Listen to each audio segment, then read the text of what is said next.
Hey ladies, it's me. Okay, so I'm going to do labor and delivery, I guess you could call it. um, so we had scheduled a induction for Friday, October the 4th at 8 a.m. For three main reasons. One, I have gestational diabetes. Well, technically four. Two, I have the hypothyroidism. Three, I have a small pelvis. And four, I have a small cervix. Now, with that being said, here goes nothing.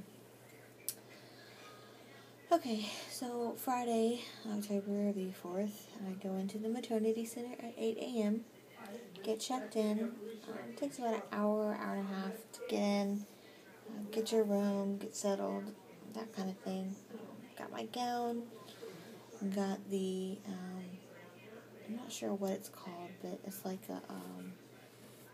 it's the IV start, I guess, or they just put a little, the IV part in and then tape it, but there's no fluids or anything connected to it, or anything like that. So I did that, and about half an hour or so later, the doctor comes in, and he says, okay, this is our plan, here's what we're going to do. We're going to use the Foley bulb, and then once the Foley bulb falls out, the nurse is going to call me, and we're going to start Pitocin and get your labor and stuff going. So I was like, okay. And so we probably got the Foley bulb in about 9:30 or 10. And that was probably one of the weirdest things I felt.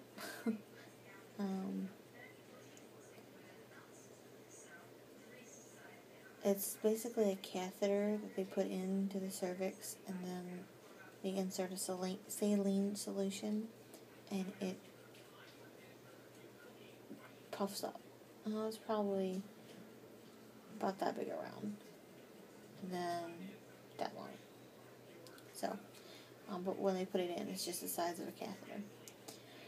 So they put it in, and then, fill it up, pull down, ask if you feel any pressure.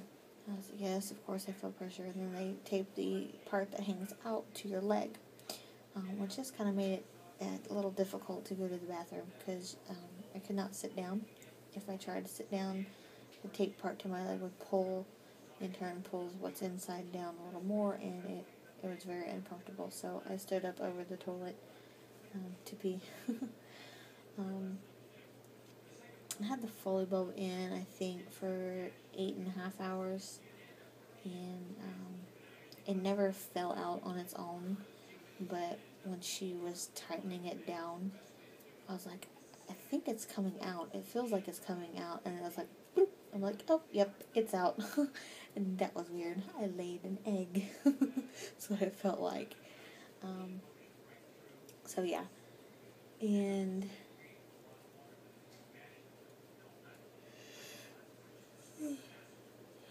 excuse me, mommy needs a nap. Anyway, so it came out, and she goes, okay, well, let me see how far dilated you are, and then I'll call your doctor and see if he wants to start on the Pitocin and what dosage and that kind of thing.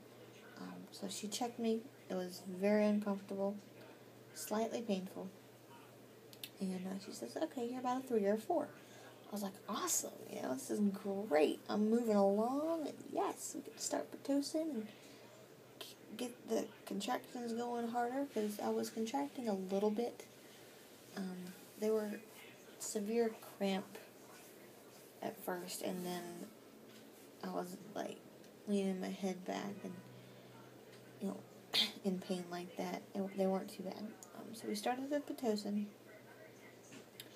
and about 2, maybe 3 hours later, the contractions started to pick up a little bit. They would go up. It would painful, and then go down. And then probably 5-6 minutes later, I'd get another one, which is about what I was averaging in the last week anyway. Just not that painful or strong. So, he came in, I think it was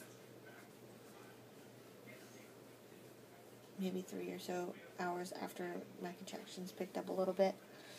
He says, okay, we're going to break your water and get things going. And I was like, okay, that sounds alright. So he reaches in and, goes to find the bag. And he can't even reach it. He's like, I don't even know how she checked to see how dilated you were. I can't even reach your cervix. It's so posterior. It hadn't moved forward at all. He could feel her head, but he had to poke in. She wasn't right there. She wasn't down at all. And every 2.5 hours, he would come in and check to try to break my water. And we did this 4 times, and he could never get it. And he's like, well, we can keep you on the Pitocin. And they kept opening it, too. And, my contractions were getting worse. It was hard to talk through some of them. And, he's like, well, we have 1 or 2 options. We can keep going. And, he goes, I don't see any reason right now to stop and go to an emergency C-section. I don't see that. He's like, we can continue it another 24 hours or, another 3 days at this point. He's like, it's all up to you and what you want to do. He goes, but if you do go past tonight into tomorrow, I will not be the doctor delivering her. I don't know any of the other doctors around here. I don't know if they're good or not, so I was kind of iffy. So I had to think how I wanted to proceed. The one time he could check my cervix, he said I was only dilated to a 2. So I had regressed. Went down, back. So I was not happy with that. I felt stressed out. I felt like she was getting stressed out. I talked to my husband about it, and we decided to go ahead with the C-section. Go in there, get prepped and everything. They have you sit on this really, really small table. Push your shoulders forward, lean back, and push your back into whatever he's poking into you. Long story short, I got poked by 6 needles, not including the numbing solution needles. Every time they went in, all the pain and tingling and shocks and all this, I felt on the left side, never in the middle of my back, never on the right side, always on the left side. But because we couldn't find, I think she's pooping, because we couldn't find the right spot for both sides, I ended up having to go under, like I did when I had my oophorectomy. So yeah, and 30 minutes later, she was out. I remember waking up in the recovery room. Actually, I think I was still in the operating room when I woke up, because they were like, she's waking up, guys. I was shivering. My teeth were chattering. Oh, it was awful. I'm going to have to finish this in the second video.